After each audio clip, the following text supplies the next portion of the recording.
आता 2 दिवसापूर्वी आपण नगर परिषदेचा एक व्हिडिओ टाकला होता मित्रांनो आणि आपण त्याच्यामध्ये सांगितलेलं होतं मी त्या व्हिडिओमध्ये की तुम्हाला 2-3 दिवसात एका अजून महानगरपालिकेची अपडेट देईल। तर बघा ती महानगरपालिका म्हणजे कल्याण डोंबिवली महानगरपालिका। आता नगर परिषदेची जी ॲडव्हर्टाइजमेंट येणार आहे तर या नगर परिषदेच्या ॲडव्हर्टाइजमेंट मध्ये सुद्धा उद्यान अधीक्षक हे पद राहणार आहे आणि आता जी काही ॲडव्हर्टाइज आलेली आहे ती म्हणजे कल्याण डोंबिवली महानगरपालिका। त्या कल्याण डोंबिवली महानगरपालिकेमध्ये सुद्धा आपल्याला उद्यान अधीक्षक आणि उद्यान निरीक्षक या पदासाठी आपण पात्र आहोत। नमस्कार, मी निलेश सदाळ तुमचं सर्वांचं आपल्या YouTube चॅनल मध्ये स्वागत करतो। ॲग्रीकल्चरशी संबंधित ज्या काही आपल्याला माहिती अपडेट्स असतात मी तुम्हाला देत असतो। त्याच्यामुळे या व्हिडिओला तुम्ही जो काय याच्यात सबस्क्राइब करून घ्या नवीन असाल तर आणि बेल नोटिफिकेशन्स ऑन करा। तर आजच्या व्हिडिओमध्ये आपण जी काही ही जी जाहिरात आली आहे आणि या जाहिरातीमधील जे महत्त्वाचे दोन पद आहेत म्हणजे उद्यान अधीक्षक आणि उद्यान निरीक्षक या पदाबद्दल आज आपण इथं माहिती घेत आहोत। तर सर्वात महत्त्वाचं म्हणजे की याच्या नंतरचा जो व्हिडिओ आपण येणार आहे तो असणार आहे याचा सिलेबस। या सिलेबसचा आपण डिकोडिंग करणार आहे, याच्यासाठी कोणते बुक्स आपल्याला वाचायचे आहेत या सगळं आपण नेक्स्ट व्हिडिओ मध्ये आपण घेऊन येत आहोत। आजच्या व्हिडिओमध्ये आपल्याला बघायचं की सगळ्यात महत्त्वाचं म्हणजे जे पद आले त्याबद्दल। आता तुम्हाला हे माहिती नसेल पण उद्यान अधीक्षक याचे दोन पद यांनी दिलेले आहेत। ऍक्च्युअली याच्यामध्ये उद्यान अधीक्षकाचे 4 पद मंजूर झालेले होते पण ॲडव्हर्टाइजमेंट मध्ये 2च पद आलेली आहेत, अलग लक्षात। आणि उद्यान निरीक्षक याचे जवळपास 12 पद होते तर त्याचे 11 पद आलेले आहेत।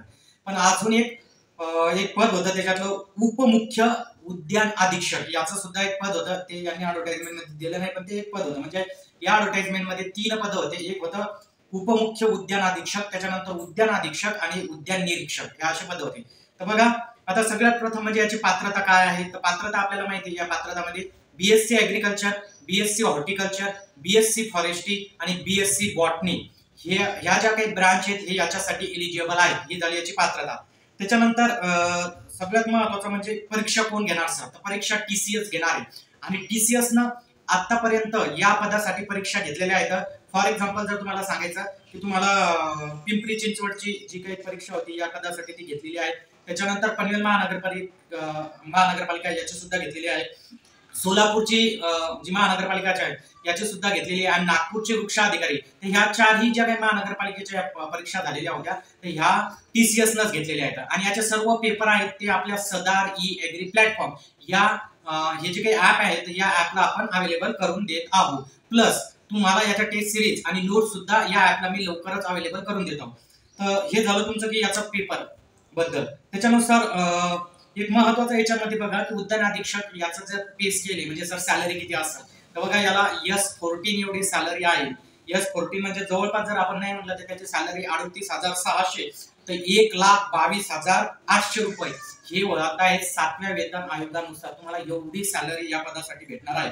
आणि उद्यान निरीक्षक आहे तर त्याला S8 ची सॅलरी आहे, त्याची सॅलरी 25,500 तर 81,100 म्हणजे तुमच्या इन हँड जर असेल 25,000 ही बेसिक सॅलरी आहे। तुम्हाला त्याच्यात एचआरए वगैरे हे सगळं जर धरून बघितलं आपण तर नाही म्हटलं तर तरी तुम्हाला 40-45,000 रुपये ती सॅलरी पडते। ही 7व्या वेतन आयोगानुसार। 8व्या वेतन आयोग जर लागला तर तुम्हाला 55,000 एवढी सॅलरी याच्यात तुम्हाला भेटणार आहे। तर हे आपण सॅलरी बद्दल बोललेलो आहोत। याच्या नेक्स्ट आहे की याच्या कास्टनुसार जागा आपल्याला, तर पहिलं बघा उद्यान अधीक्षक याच्यासाठी 2च जागा आहेत। एक जी जागा आहे ती अनुसूचित जातीसाठी म्हणजे एससी कॅटेगरीसाठी आहे आणि दुसरी जी जागी आहे ते खुल्या वर्गासाठी आहे। आणि खुल्या वर्गामध्ये सगळे जण अप्लाय करू शकतात, कोणत्याही कास्टवाला खुल्या वर्गामध्ये त्या एका जागेसाठी अप्लाय करू शकतो। पण उद्यान अधीक्षक या पदासाठी इथं मात्र तुम्हाला 3 वर्षाचा अनुभव सांगितलेला आहे। उद्यान अधीक्षक हॉर्टिकल्चर सुप्रिडंट या पदासाठी 3 वर्षाचा अनुभव सांगितलेला आहे। तर तो असणं गरजेचं आहे। तो अनुभव कुठला पाहिजे तर तुम्ही शासकीय, निमशासकीय आणि स्थानिक स्वराज्य संस्था याच्यामधील तो अनुभव असणं गरजेचा आहे। दुसरं पद जे आहे उद्यान निरीक्षक याच्या 11 जागा आहेत आणि याच्यामध्ये सुद्धा अनुभवाची जी 8 आहे ती मात्र नाहीये। त्याच्यामुळे उद्यान निरीक्षक या पदासाठी तुम्ही फॉर्म भरू शकता। आता उद्यान निरीक्षक मध्ये जर आपण बघितलं तर कास्टनुसार किती जागा आहेत कोणत्या कोणत्या कास्टला तर बघा अनुसूचित जातीसाठी 2 जागा आहेत, एक महिलांसाठी आहे आणि एक पुरुषांसाठी आहे। अनुसूचित जमातीसाठी 1 जागा आहे, त्याच्यानंतर विजा अ मध्ये 1 जागा आहे, भज ब मध्ये 1 जागा आहे, त्याच्यानंतर ओबीसी साठी 1 जागा आहे, एससीबीसी साठी 1 जागा आहे, आणि ईडब्ल्यूएस साठी 1 जागा आहे आणि खुल्या प्रवर्गासाठी 3 जागा आहेत. त्याच्यातल्या 2 जागा ह्या सर्वसाधारण आहे आणि 1 जागा ही महिलांसाठी आहे. म्हणजे एकूण असे हे 11 पद आहेत आणि इथं मात्र तुम्हाला कोणतीही अनुभव म्हणजे अनुभवाची जी अट आहे तर ती इथं मात्र शिथिल करण्यात आलेली आहे. कोणत्या पदासाठी? उद्यान निरीक्षक. आलं लक्षात? आता मी काय म्हणत आहो की हा अभ्यास आपल्याला करायचा आहे तर बघा एक गोष्ट लक्षात घ्या की आता उद्यान सहाय्यक नगर परिषदेची एक मोठी ऍडव्हर्टाइजमेंट येत आहे. मी याचा व्हिडिओ टाकलाय, त्याची लिंक डिस्क्रिप्शन मध्ये दिलेली आहे.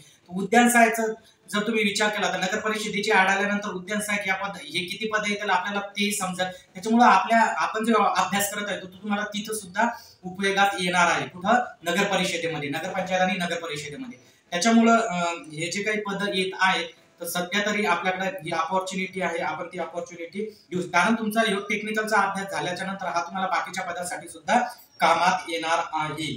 तर याचं मी टेलिग्राम लिंक दिलेली आहे. याचे जे अपडेट्स असतील याच्यासाठी पुस्तक बुक्स कोणते करायचे स्पेसिफिक याच्या नोट्स वगैरे जे काय असेल तर ते मी सगळं आपल्या टेलिग्राम चॅनल आहे तिथं जॉईन करा, कारण तिथून तुम्हाला माहिती भेटेल. त्याची लिंक मी कमेंट बॉक्स मध्ये दिलेली आहे. अलग लक्षात, जे कमेंट्स आहेत त्याच्यात लिंक दिलेली आहे. ते टेलिग्राम चॅनल जॉईन करा आणि नोट्स आणि टेस्ट सिरीज आणि मागचे पेपर जे असतील तर ते मी तुम्हाला आपल्या सदार या प्लॅटफॉर्म मध्ये तुम्हाला अवेलेबल करून देत आहे.